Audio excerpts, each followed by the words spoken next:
What's up everybody, welcome back to A Ball and a Goal. My name is Cornel, and in this video I'm gonna talk about the games that were played Saturday in the Premier League, give you my general thoughts and impressions about the games and some players, and then in the next video I'm gonna go over the games that they were played on Sunday. So I'll start with Brighton 2, Manchester United 1, the first game. First thing that I noticed is Zirkzee didn't get a start. I was surprised, especially after he got the winner in the game against Fulham. But Ten Hag started with Mount, Bruno, Rashford and Ahmad as top four, as front four. Their pressing was really good. I thought again Manchester United started the game really good. They were fast from back to front, good one-touch passing. But against the run of play, Mazraoui and Maguire, they failed to clear the cross from João Pedro. And the ball gets to Mitoma, who puts it back into the 6-yard box, and then is an easy finish for the ex-Manchester United player Danny Welbeck. I thought Brighton, they were really poor actually in the first half. Didn't get too much of the ball. Like I said, they scored against the run of play. And then in the second half, Hurzeler, I think, realized what is the problem. So their defense stepped up like 10-15 yards. They became more compact. They managed to get more of the ball, more of possession. And I think João Pedro became more central. Which really helped Brighton. I think he's extremely dangerous in that 10 role. Created some good chances at the start of the second half. I think Milner had one that was clear almost off the line. Also Mintek's free kick met Danny Welbeck's head and the ball hit the crossbar. And then just like in the first half against the run of play, Manchester United actually equalized, and it was Mazraoui who found Ahmad behind the Brighton's defense. It was a nice finish from the youngster. And Zirkzee, who came on as a substitute at the break, who got the winner against Fulham, he denied the winner, or at least the second goal for Manchester United, as he slides for Bruno's cross, misses it, and then Garnacho's shot hits him right in the knee on the goal line. So obviously offside position for Zirkzee. Really unfortunate there. And then at the end, poor clearance for Manchester United. I think either it was a free kick or a corner kick. And João Pedro alone unmarked gets a nice header following Adinga's cross and gets the winner at the end. There's a lot of options for Brighton in the attack. From the FPL perspective, I think if you want to go for somebody for the Brighton's fixtures from game week 4 onwards, it's really actually between João Pedro and Mitoma. I personally have Mintek, and I'm planning to transfer him out because first of all, I'm afraid for his minutes, and second of all, I think there's just only assist opportunity in his game. I didn't see anything to suggest that he might get 1, 2, 3 goals in the near future. As for Manchester United, I know there's a lot of people who have Bruno Fernandes. They might feel really unfortunate and frustrated, but I think if you have him, you should keep him. He really should have returned at least a goal and an assist in the last 2 games, so definitely a keep. Other than that, I wouldn't go for anybody else. I know Mazraoui kept a clean sheet in the first game. He had an assist in the second one. Just the fixtures, they don't really look good in the next couple of games for Manchester United. The next set of games, I decided to watch the Fulham-Leicester game. First of all, because I'm a non-Haaland owner and I don't have a big enough couch to hide behind it. So I didn't want to put myself to the ordeal of watching that game. And second of all, I had 2 players in my team from Fulham, so I just wanted to see how they will do. Leicester, again, The first half, just like the game against Spurs, they were playing very deep, planning to go on the break quickly. I think Buonanotte is that outlet. He has a good distribution actually. I think he got the assist for fair goal. When it comes to Fulham, Andrea looks like the creative mind. Traore, as always, good technique, very powerful, but his final pass is absolutely terrible. I know that he got the assist for Smith Rowe goal, but probably the only reason he got it is because there was no Leicester players in that part of the field. Smith Rowe got the goal, did what he does best, coming from deep positions. But other than that, I didn't see anything else from him. I think if you got Muniz, really, you should feel unfortunate. He basically got at the end of every single cross that was put into the box. He just didn't manage to have a good connection with the ball. He missed at least 3-4 relatively good chances. Anthony Robinson, I have him in my team. Excellent, nice one-touch pass to put Iwobi through to score the second goal. The goalkeeper touches it, but he cannot save it. I thought in the end it was a deserved victory for Fulham. Looking at Leicester, like I said after the game against Spurs, I just don't see where the goals are gonna come from. It's either a break or a set piece, like it happened in this game. Good delivery by Buonanotte. It was against the run of play again, like in the game against Tottenham. Out of nowhere, Fatawu wins a corner. Buonanotte, great delivery, and Faye gets himself between the Fulham central defenders and scores a nice goal. And the last game of the day, Aston Villa Arsenal. I was really excited about this one. Couldn't wait. A place where Arsenal lost last season, and also against a team that basically stole the title from them by beating them at home at the end of last season. It was a really nice game to watch, really entertaining, and at the beginning watching the game, it felt like a fencing bout. I think that is how they call those things. And if you ever watched one, both fencers at the beginning, they go at the end of the strip and they look at each other, they measure themselves up, think about what the other one is going to do, and they make these sudden moves, moving left and right. And then at one point they both attack at the same time, poking each other for a couple of seconds, and then quietly they return in their corners of the strip. And it was pretty much the same in this game, because the spaces were so tight, the players were so tight to each other, there was not enough space to even put a pass. So the only time that the team had an opportunity was really when the other team was attacking and committing body forward. So then on the break, you had plenty of space to create something.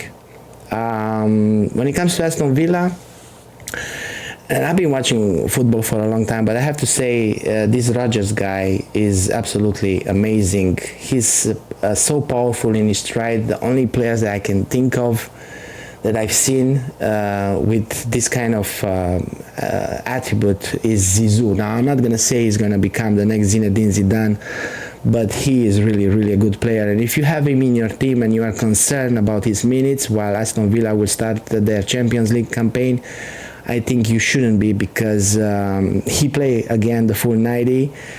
I think he's part of Unai Emery's plans. He has good decision making. He's good driving forward. So yeah, definitely keep him. Watkins played just 65 minutes.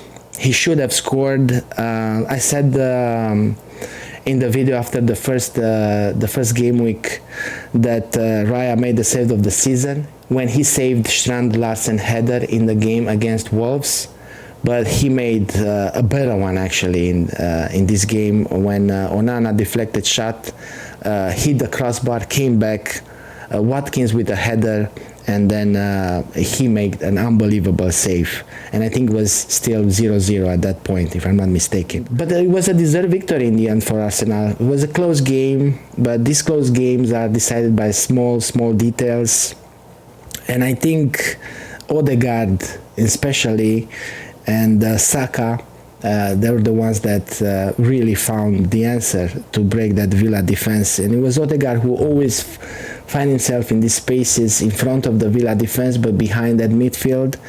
And combining with Saka in these tight spaces created the chances that Arsenal had. And actually, that's how they scored the first goal.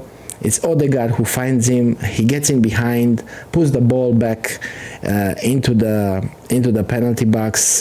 Fortunate to get to Trossard, but then he scores in the bottom corner, and it's 1-0. A nice celebration from Trossard, very calm. And then the second goal, to be fair, Martinez should have saved it. It's not the first time that Thomas Partey does that.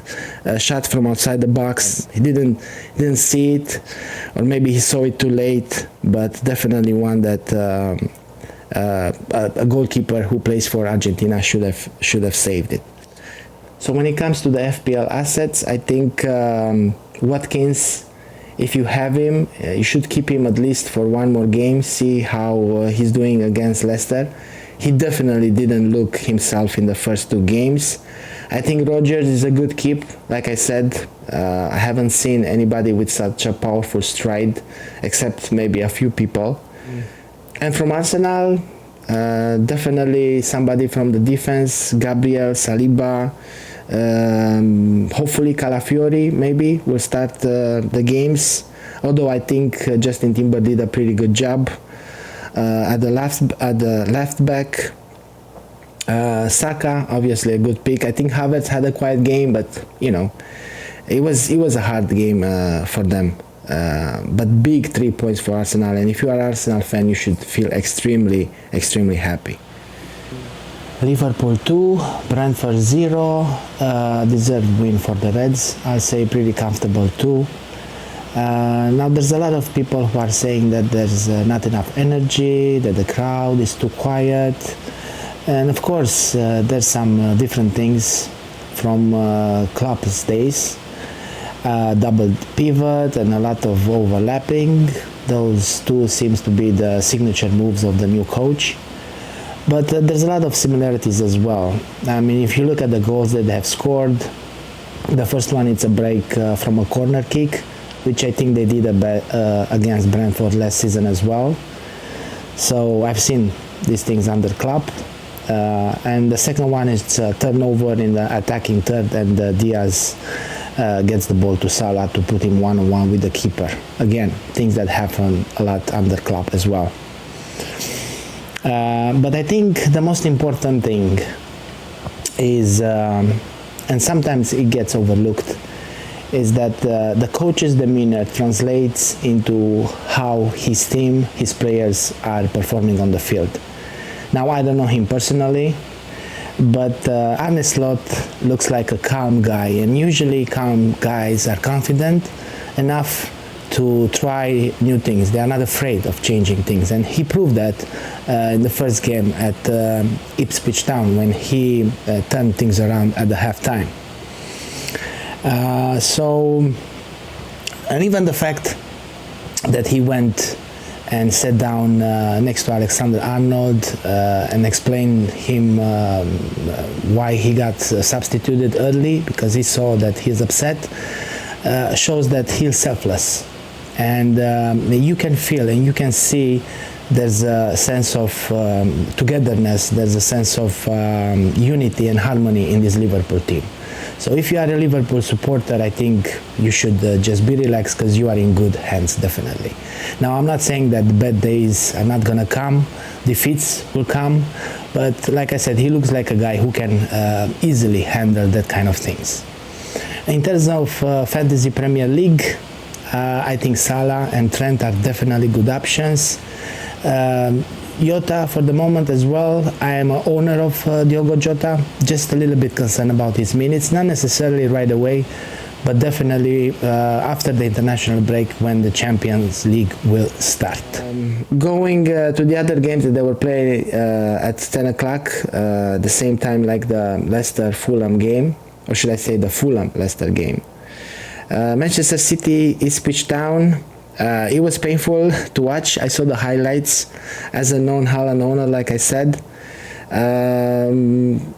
It could have been worse for Ipswich, and it could have been worse for those who don't have Haaland in their teams. He could have scored a couple of more. He had a header in the second half. Muric made a brilliant save, and I think at one point De Bruyne put the ball in the box just a little bit behind him. So Ipswich escaped just with 4 goals conceded, and the ones that don't have Haaland escape with just 3 goals from Haaland. But don't feel bad, like Jurgen Klopp said, if you want to win big, you got to be ready to lose big. So that's a gamble everyone took who didn't pick Haaland from the beginning. So we'll see what will happen next. But definitely it was a good opportunity for those who had Haaland to captain him, to even triple captain him. Probably one of the best opportunities of the season, actually. Spurs, Everton, definitely one of the worst starts from Everton. They conceded 7 goals in 2 games. I thought Pickford was at fault, at least for 2. Definitely the second one, just a sloppy touch to try to get the ball on his left foot, as he always does, and Son is too quick. And then the third one, I think he should have come and cleared the ball because the cross was right in the 6-yard box. I thought Romero looked dangerous. He had a shot on target saved in the first half. Then he scored the second goal for Tottenham. A nice charge from Van de Ven at the 4th goal, running about 70 yards to find Son, who puts it between Pickford's legs to get the 4th. So overall, if you have any Spurs assets like Porro, even Son, I don't know too many people who started with Son, but he's a great finisher. He proved it again in this game. I don't know about the clean sheets. Everton looked like a team that just cannot score. They could have played for another couple of days and they still they wouldn't score. So yeah, definitely keep Porro if you have him, and stick with Son for the moment. Crystal Palace, West Ham United. Pretty satisfied for me because I had Areola on goal from the beginning, and I was expecting Lopetegui to tighten up the defense of West Ham, keeping a clean sheet. A little bit unfortunate, to be fair, definitely. Like the Eze owners, who, like Bruno Fernandes, didn't return anything in the first 2 games, even though he had plenty of opportunities. He had one shot that was deflected over the crossbar, if I remember correctly. It's another one that was saved with a strong left foot by Areola. Hit the crossbar at the end of the first half. So yeah, don't sell him. I think it's a good pick, still a strong option. Crystal Palace games, they get better from game week 4 onwards. So I know it's frustrating, and I know that after 2 games in which he missed so much, haven't even had a goal disallowed in the first one, can be a really bit frustrating, obviously. But if you have him, definitely keep him.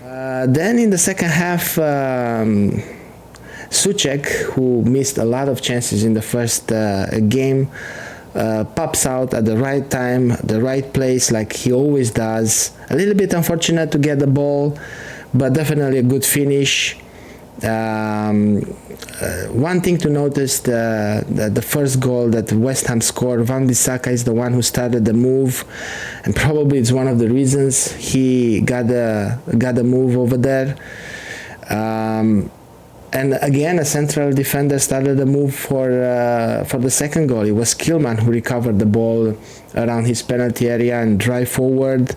A nice move by Fulkrug to get the central defenders off of Bowen, who then has a nice finish and puts the game to bed. 2-0 for West Ham. Was it deserved? I think it was in the end. Really unfortunate though for Crystal Palace, which I think they played good the first game against Brentford, and this one really unfortunate not to get at least 1 point from these two games. And like I said, really unfortunate for the Eze owners not to get anything from Eze in 2 games in which, like I said, he had plenty of chances either to score or to assist. And then the last one, Southampton 0, Nottingham Forest 1. Solid, good performance by Nottingham Forest, who got 4 points so far after 2 games. Southampton looks like a team that is gonna be definitely in the relegation battle. They just cannot score a goal. They didn't have too many chances either. Gibbs White, a little bit fortunate to get the ball after Sujiwara poor clearance, but he puts it in the back of the net, and actually they should have won by more than 1 goal. They had a couple of more chances. I thought Chris Wood looked really good, so if you have him, you should keep him for at least 1 game week. They have at home the next one against Wolves. Aina looked really good on the left. Put a cross, I think, in the first half for Chris Wood. It was a save from McCarthy. So yeah, good performance by Nottingham Forest. Big 3 points for them. These are the teams that they should obviously beat if they don't want to get dragged into the relegation battle. So yeah, if you have any Nottingham Forest assets in your team, especially Gibbs White or even Hudson-Odoi, who again had a good game, or if you have any defender or the goalkeeper, definitely keep for the next game week and stay away from the Southampton assets. So that's it for this video. I hope you guys enjoy it, and I see you all next time when I'm gonna talk about the games from Sunday. Bye bye.